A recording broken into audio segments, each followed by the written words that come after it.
Boa noite, graça e paz do Senhor Jesus.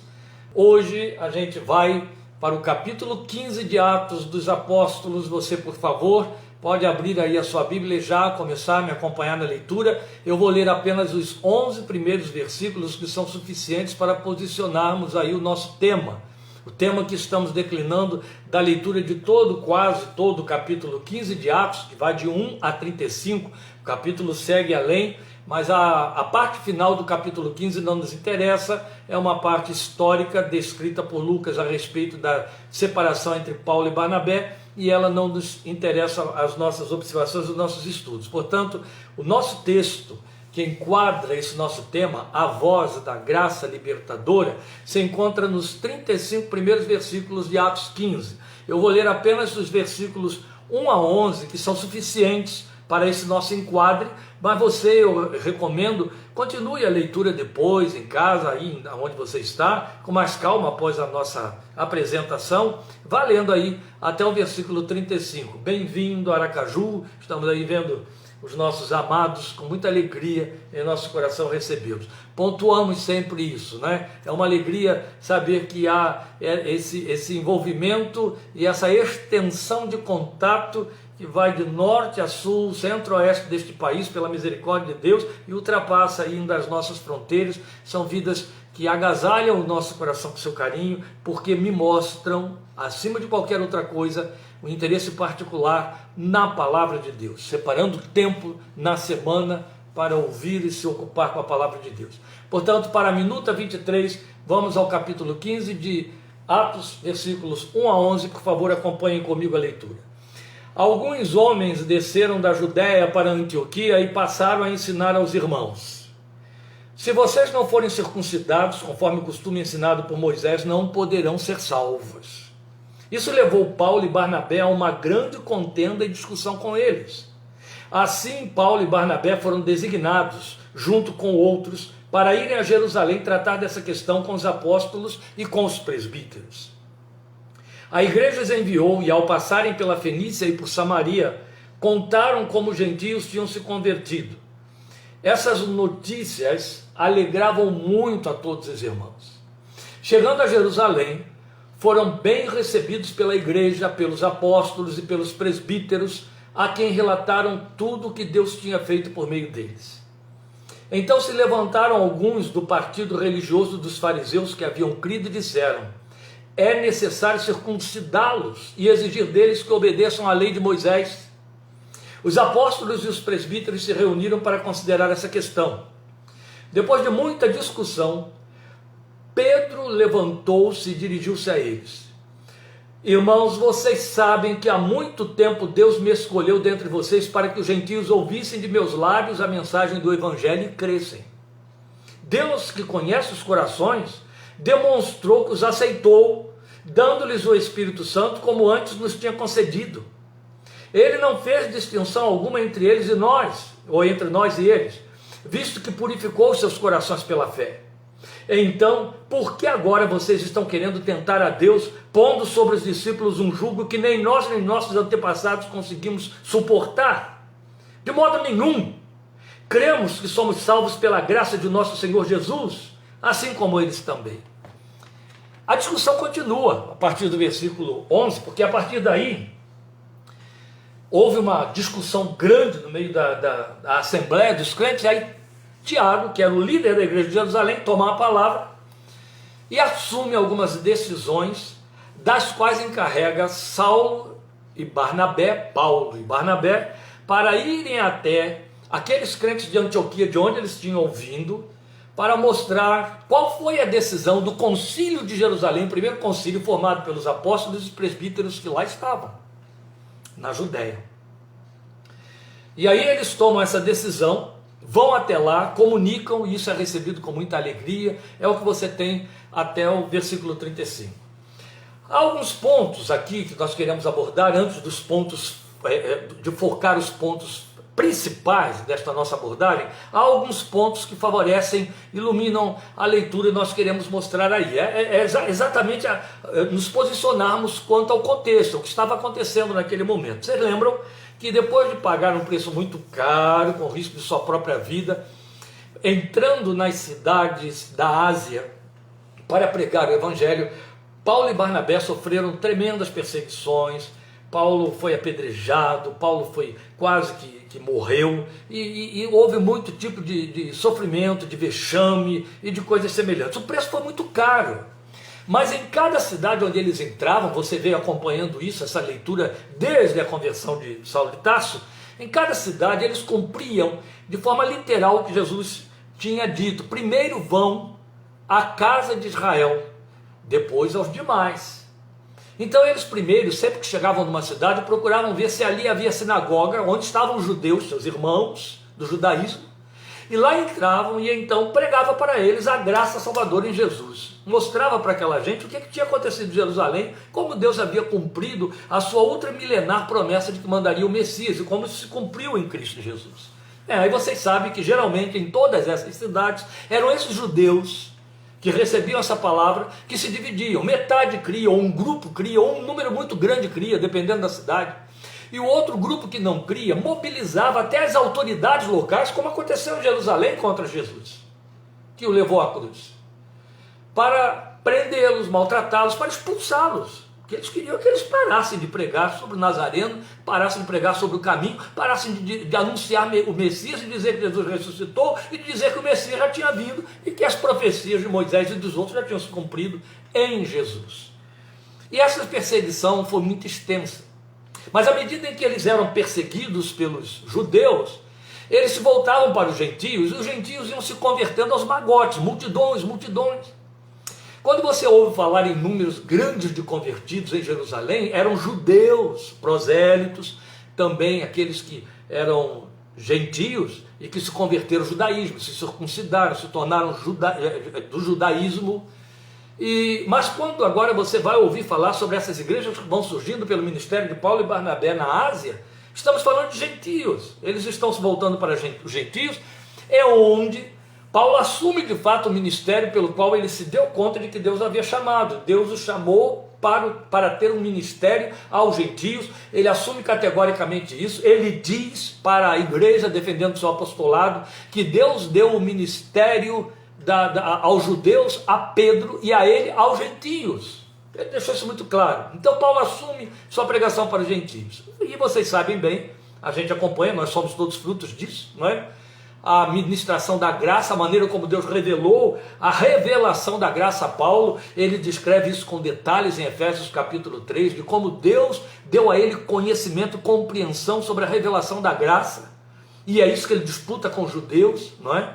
É isso que o leva a escrever aquela magna carta, que é a carta aos Romanos, onde isso tudo é muito bem detalhado, destrinchado, rica, é a mais rica palavra doutrinária do Novo Testamento, a carta aos Romanos. E aí, Paulo então, com muita liberdade, vai pregando sobre a graça e mostrando que a lei perdeu a sua funcionalidade, uma vez que Jesus a cumpriu por nós e a graça veio dar conta de tudo. Isso vai sendo recebido com muita liberdade, como nós também cremos, nós vivenciamos. Mas é importante a gente lembrar, e esse aqui é o ponto que eu quero introduzir aqui, com todo o risco de estender demais a nossa abordagem de hoje, mas isso é importante a gente considerar que quando a palavra do caminho, a palavra da graça foi recebida por Paulo, por todas aquelas pessoas, os discípulos de Jesus, e aqueles discípulos que eles foram instruindo a partir dali, eles não criaram uma religião paralela, dicotomizada do judaísmo. Não. Na cabeça de nenhum deles estava surgindo um novo movimento, no sentido de que era outro movimento. Acabou o judaísmo, acabou a lei, tudo cessou agora, e agora começa o movimento de Jesus, chamado cristianismo. Não, esse negócio de dar título de cristianismo, etc., foi nos séculos posteriores, e foi o próprio mundo até quem deu essa titulação. A verdade, eles entendiam que, e era assim, e continua sendo assim, que o mistério da cruz, a obra da graça, era a sequência da revelação judaica. Aquilo que Deus revelou desde Abraão se cumpriu em Jesus, então era cumprimento, era uma sequência. Não havia então judeu e cristãos. Na verdade, o que iria acontecer é que os judeus que criam na graça agregavam então o cumprimento da promessa à sua confissão. Mas Paulo compreendeu, Barnabé também, e aí Pedro está defendendo exatamente essa doutrina, que a graça veio cumprir todo o propósito, dar conta, realizar o que era impossível ao homem realizar por si mesmo, o que era impossível à lei realizar, que era a redenção do homem, a sua santificação diante de Deus. Eles sabiam que tinham que agregar isso. Tanto é que Paulo, dilatando muito a doutrina da igreja, ele vai nos ensinar em Romanos 9, Romanos 10, Romanos 11, que a igreja é o novo Israel, no sentido de que é o todo Israel de Deus, a continuidade, a continuação do Israel de Deus. Nesse dia aqui registrado em Atos capítulo 15 do Concílio de Jerusalém, quando Tiago se levanta para discursar, defendendo o argumento de Pedro, combatendo o argumento dos fariseus que estavam ali dizendo: tem que guardar a lei, tem que circuncidar, senão não serão salvos. Era um grupo dissidente que estava lá dentro, aferrado à lei de Moisés, que cria e eram batizados em Cristo Jesus, mas criam que sem a lei não havia salvação, continuavam presos a essa doutrina que tinha sido abolida, que tinha sido cancelada pela graça. Tiago então se defendendo o discurso de Pedro, defendendo o discurso da salvação exclusivamente pela fé e na graça, ele mostra, ele faz uso de um dos profetas menores para mostrar que a igreja era a sequência do judaísmo. Tornarei a levantar o tabernáculo de Davi que havia caído. A igreja era, dentro das profecias de Isaías aos profetas menores, o remanescente que será salvo. A igreja continua sendo o povo de Deus que ele declarou que estava assumindo em Êxodo capítulo 3, 1500 anos antes de Jesus vir. Lindo isso, não é? Essa igreja, a igreja gentílica, nós fomos incorporados nela, a oliveira brava incorporada na oliveira original. Nós somos esse povo de Deus, filhos pela fé de Abraão, filhos pela fé que justifica. Pois bem, nós queremos então abordar e enfocar o tema que o capítulo 15 defende para nós, a voz da graça libertadora. Embora a gente tenha lido apenas esses 11 versículos aí, na verdade o texto todo, como eu disse, vai até o versículo 35. Mas esses 11 iniciais são suficientes para a gente descortinar o que eu chamaria de uma nova abertura da igreja, agora com a exclusividade para a igreja gentílica que nos alcança, como nós dissemos aí. Então um ponto significativo a destacar é que se não fosse esse incidente daqueles penetras, partido dos fariseus que tinham se convertido, que estavam em Jerusalém, mas eram fariseus ainda aferrados à sua doutrinação farisaica, se não fosse o incidente desses penetras que desceram desautorizadamente, como Pedro disse, de Jerusalém, da Judéia, até a Antioquia, para se infiltrarem e bloquearem a liberdade e a paz dos irmãos lá de Antioquia, no exercício da sua fé, se isso não tivesse acontecido aí, aqueles cristãos da Judéia provavelmente continuariam presos a rituais da lei de Moisés, que incluíam na confissão da salvação pela graça. Eles ainda estavam cumprindo tudo do mesmo jeito, apesar de lá estar em Pedro, lá está Tiago, não é? E talvez por um tempo ainda muito maior isso fosse continuar acontecendo. E na verdade já estava acontecendo há um bom longo tempo, apesar da igreja instituída do Espírito de Deus ter descido sobre ela. Então, o que parece, diante da reação de Pedro, aquela igreja de Jerusalém não só impediu que esse erro fosse imposto aos crentes do mundo grego, os crentes gentílicos, quanto eles próprios se reposicionaram a partir daí. É o que a gente percebe na linguagem de Pedro. Então a palavra dele, de Pedro, parece trazer esse indicador claro aí. Então, ele diz, você tem nos versículos 10 e 11 do capítulo 15. Então, por que agora vocês estão querendo tentar a Deus? Olha que interessante a maneira como, com autoridade ele coloca isso. Por que agora vocês estão querendo tentar a Deus, pondo sobre os discípulos um jugo que nem nós, nem nossos antepassados conseguimos suportar? O que Pedro estava dizendo? Nós não suportamos a tentativa de cumprir a lei. Foi frustrante, deu em nada. Você entende essa linguagem melhor quando você vai ler Romanos 2, 3, 4, 5, 6, 7, 8. Aí você entende de forma linda a maneira como Paulo explica lá. Então no discurso Pedro estava dizendo isso, nem nós, nem nossos antepassados pudemos suportar de modo nenhum, ele declara. Eu dei essa ênfase quando li porque achei ela muito bela, de modo nenhum. Cremos que somos salvos pela graça de nosso Senhor Jesus, assim como eles também. E aí é sobre esta fala de Pedro que nós devemos nos deter. Mas convém ressaltar que, a despeito desse discurso de Pedro, do que se segue a ele, como decisão desse primeiro concílio de Jerusalém, esses judaizantes é o nome pelo qual eles passaram a ficar conhecidos, quer dizer, aqueles crentes que não se conformavam com o agir exclusivo da graça de Deus por meio da fé e não conseguiam desprender-se das exigências da lei de Moisés. Eles receberam o nome de judaizantes porque eles queriam impor o judaísmo aos novos crentes. Então, por conta disso, eles permaneceram, em especial a despeito da linguagem de Pedro, do discurso de Pedro, da decisão de Tiago, a despeito disso, os judaizantes continuaram perseguindo Paulo, que era o apóstolo da graça aos gentios. Exatamente porque Paulo só pregava a graça, eles se infiltravam, começaram ali por Antioquia, no lugar onde Paulo tinha estabelecido igreja, onde estavam discípulos gentios, e tentavam judaizar esses discípulos. Por causa deles, Paulo escreveu boa parte da carta aos Gálatas, aos Colossenses, escreveu parte da carta aos Romanos, e eles são citados ainda, Paulo diz que os cita com lágrimas, com choro, em Filipenses, capítulo 3. É bem interessante isso aí. Então este incidente em Antioquia, que referendou a doutrina da graça salvadora, ocorreu muitos anos depois da pregação do Evangelho da Graça de Cristo, lá desde seus começos em Jerusalém.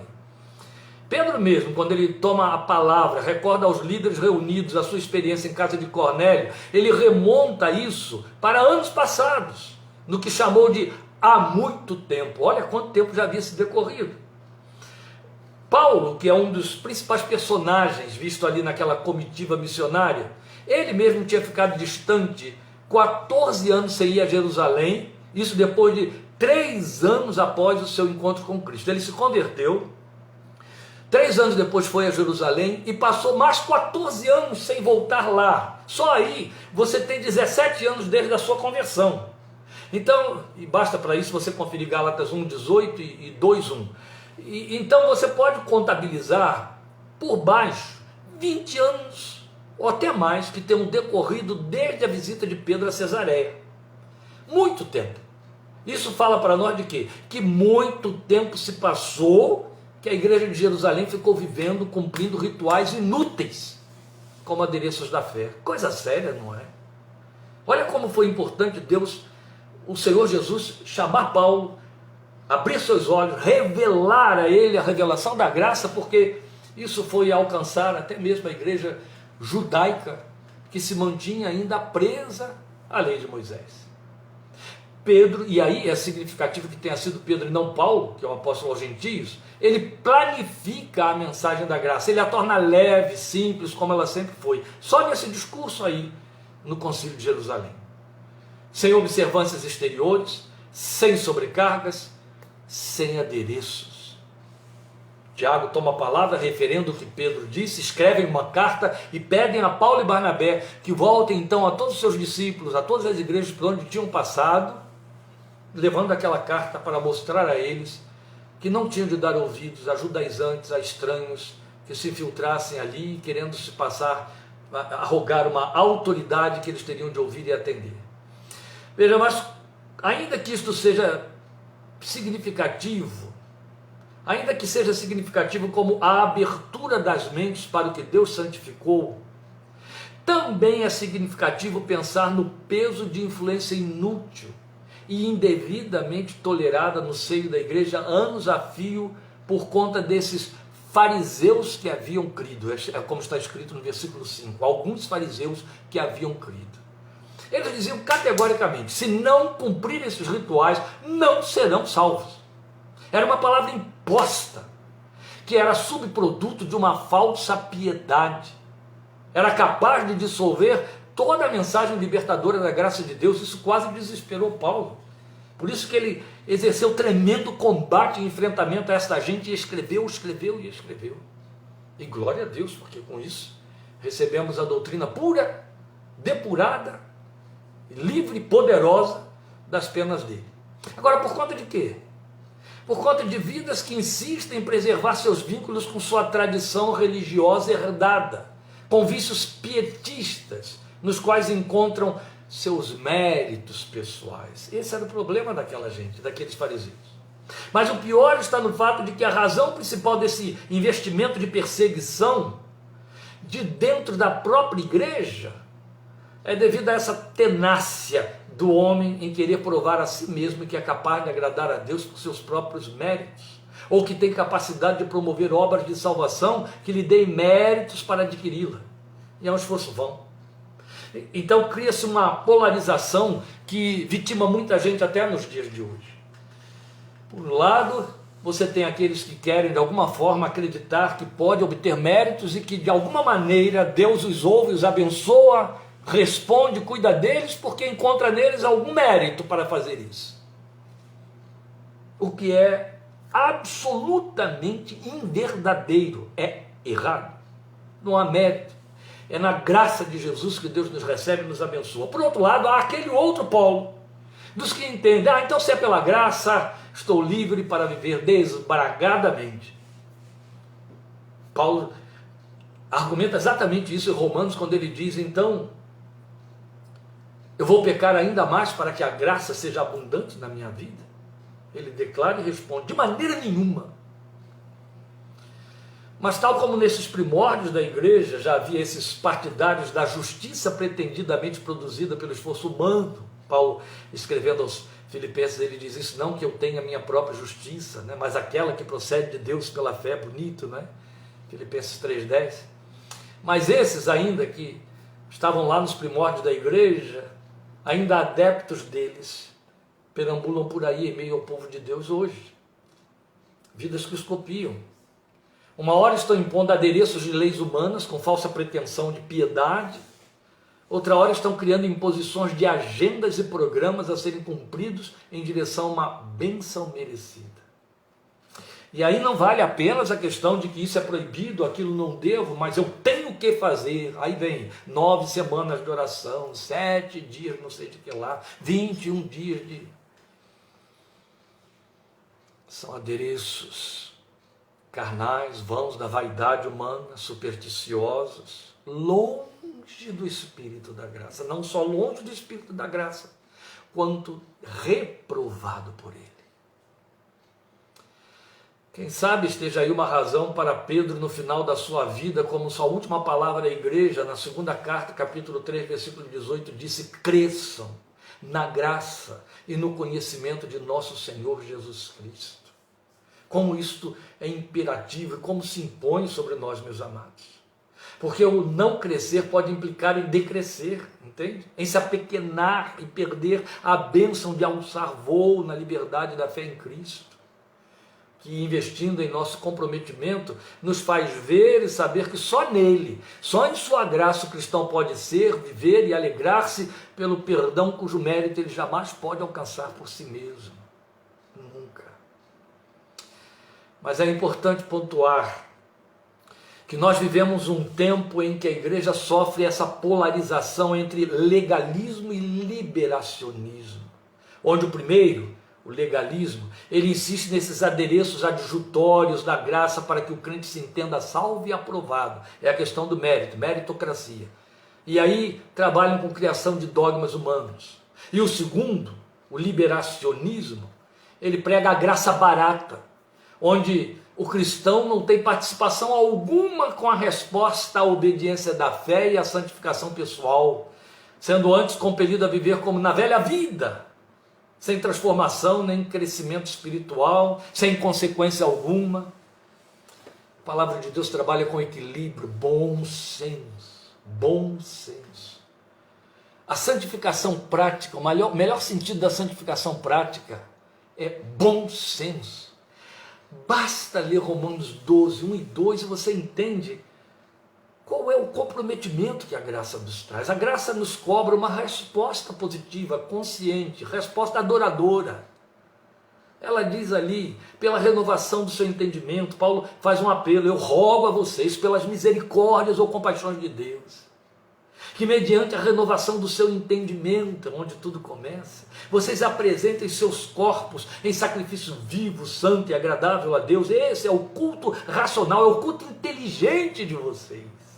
E não se amoldem a este mundo, não cumpram os padrões deste mundo, não se contextualizem no esquema deste mundo, antes ultrapassem a forma do esquema deste mundo, para que vocês possam experimentar qual seja a vontade de Deus, que é boa, agradável e perfeita. Basta essa última linha para você entender que quando você não dá essa resposta positiva, inteligente, de não se amoldar e sair do esquema do mundo, fica vetado, fica impedido de experimentar a vontade de Deus na sua vida. Isso é grave, isso é sério.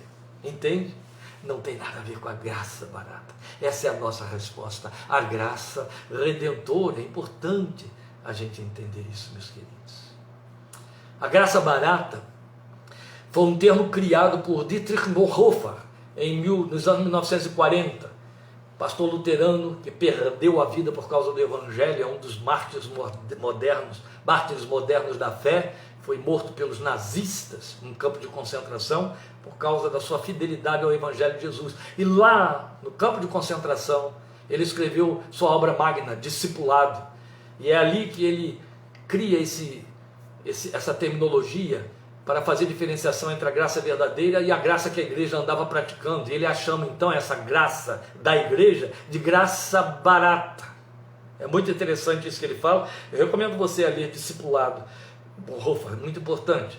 E aí ele faz com essa colocação, graça barata, distinção com a graça verdadeira, que trabalha e muda o caráter. Entende? A graça não é apenas um instrumento de concessão, de favor, no sentido de que Deus te concede perdão, Deus te concede vida eterna. Opa! A graça fala, Deus te põe em aliança. E a aliança implica em fidelidade, em mutualidade, entende? Não é um lado só recebendo, o outro só dando. Opa, não, não, não! Aliança é mutualidade. Nós temos aí a representação mais pobre de aliança nos dias de hoje, que é o casamento. É a única coisa que nos restou. Mas para os povos da antiguidade, a aliança tinha um peso moral intenso e que durava para a vida inteira. Nem o casamento mais atende isso nos dias de hoje, não é verdade? É por isso que eu estou dizendo que é uma representação pobre de aliança na nossa cultura. A graça estabelece aliança entre nós e o nosso Deus, entre Deus e nós, por meio do Senhor Jesus. Mas a graça barata, ela faz você pensar que você está só ali no lugar de receptor. Você só recebe e não devolve nada. Você não tem compromisso nenhum, não tem nenhuma resposta para dar. Opa, volto a dizer, como Bonhoeffer pontuou, a graça barata trabalha e muda o caráter. E a graça verdadeira, perdoem, a graça verdadeira trabalha e muda o caráter, mas a graça barata de que ele falou, ela atrai muito mais depressa aqueles que entendem que pode haver cruz sem crucificação pessoal, que o Senhor Jesus chamou de negar a si mesmo. A graça barata, ela atrai muito depressa esses aí, infelizmente. Então eu vou registrar em poucas palavras para terminar aquilo que ele disse nesse livro que eu citei aí, falando sobre a graça barata. Eu já citei isso no início de nossas minutas, há várias semanas atrás, mas eu quero pontuar mais uma vez porque é muito importante. Bonhoeffer diz lá assim: não é necessário, portanto, que o cristão seja um discípulo mas que se conforte com a graça. Ele está falando do que a graça barata prega, viu? A graça barata. Ele está dizendo, pela graça barata, não é necessário que o cristão seja um discípulo, mas que se conforte com a graça.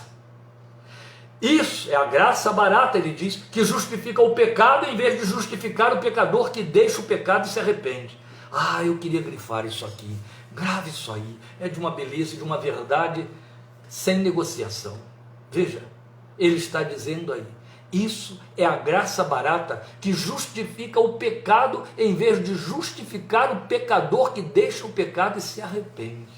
A graça barata, segundo Bonhoeffer, justifica o pecado, dá desculpa para o pecado. É o que o mau caráter faz. Você sabe que o mau caráter, ele sempre lança culpa sobre terceiros a respeito das suas fraquezas e falhas, e se defende, se protege o tempo todo, mas não assume compromisso algum de mudança, nem se arrepende, nem pede perdão, e por aí vai, não é? A graça barata pertence ao mau caráter, produz maus caráteres na fé. Não se iluda. Isso transborda por aí, transborda por aí. Vou repetir a frase do Bonhoeffer. Isso é a graça barata que justifica o pecado, em vez de justificar o pecador que deixa o pecado e se arrepende. Não é o perdão que separa do pecado. A graça barata é a graça que outorgamos a nós mesmos, ele diz aí. A graça barata é a pregação do perdão sem arrependimento do pecador. É o batismo sem disciplina eclesiástica. A graça barata é a graça sem discipulado. É a graça sem cruz. É a graça sem Jesus Cristo vivo e encarnado. Deus deve ter dado muitos galardões ao Bonhoeffer pela exortação que ele fez à igreja luterana com este seu discurso, com esse texto do seu livro. Mas não só a igreja luterana, a toda a igreja que levanta a bandeira da graça de Jesus, mas que tem escorregado pela graça barata, que justifica o pecado e não o pecador. Coisa séria, não é? A palavra da graça libertadora foi e será sempre: pois vocês são salvos pela graça, por meio da fé. Isto não vem de vocês, é dom de Deus, não vem de obras, para que ninguém se glorie. É o que você lê em Efésios 2, 8 a 9, de 8 a 9, e é a nossa bandeira, é a bandeira protestante, é a bandeira evangélica há mais de 500 anos. Pela graça somos salvos, por meio da fé, mediante a fé, e isto não vem de nós, é dom de Deus, e não vem de nós para que ninguém se glorie. Nunca esqueçamos que os remidos são remidos a partir da fé exclusiva no suficiente sacrifício do Filho de Deus substitutivo na cruz do Calvário. Mas esses mesmos remidos são tidos e vistos como chamados por Deus a essa fé e chamados à obediência da fé, como Paulo ensinou aos gentios em Romanos 1:5. Ali em Romanos 1:5, ele diz que nós somos chamados à obediência da fé. Os que creem, obedecem, consciente, voluntariamente, e também nisto tem a seu favor o poder da graça de Deus em Cristo Jesus, porque até para obedecer você necessita da graça, a respeito da qual o Senhor disse, e Paulo escreveu para nós em 2 Coríntios 12:9, a minha graça te basta. Glória a Deus, pela graça que temos em Cristo Jesus, e por ela não precisamos de rituais, liturgias, não necessitamos de obra alguma, não necessitamos de observâncias exteriores, mas de um coração circuncidado, um coração lavado, um coração comprometido em aliança com Deus para sempre. Deus te abençoe, meu querido, minha querida, obrigado por esse momento que você me dá a oportunidade de estar aqui compartilhando a palavra com você, esses nossos encontros ligeiros das noites de quarta-feira, que Deus nos tem permitido, nos tem abençoado. Quarta que vem, Minuta da Fé 24, querendo Deus, nós estaremos entrando em Atos capítulo 16, e ali nós vamos gastar um tempo, 23, 24, 25, talvez até 26, pela riqueza que o capítulo 16 de Atos tem para nós. Aproveite e já vai estudando Atos 16 para você ir treinando um pouquinho mais, ficando mais com o texto bem na face da sua memória, para facilitar a nossa abordagem. Deus te abençoe, te dê uma noite abençoada na sua presença, e até domingo 17h30, querendo Jesus. Até lá.